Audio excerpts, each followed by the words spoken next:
Another day, another story about image processing, by Samin. Hey everyone, welcome to this lecture on image processing. In this video, we're going to learn about the basics of image processing, how it works, and why it's important in today's digital age. Image processing is the process of converting an image into digital form, and then performing various operations on it to enhance its quality or extract useful information. It involves the use of mathematical algorithms and computer software to manipulate and analyze images. There are many applications of image processing, including medical imaging, facial recognition, object detection, and even social media filters. Image processing has revolutionized the way we see the world and has made it possible to capture and analyze images in ways we never thought possible. Some of the most common image processing techniques include image filtering, edge detection, image segmentation, and image restoration.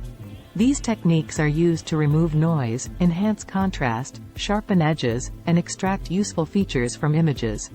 Now, let's talk about how image processing works. Image processing starts with acquiring an image using a camera or scanner.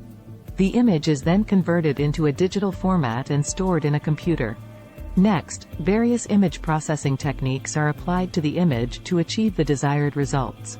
Finally, the processed image is displayed on a screen or printed out.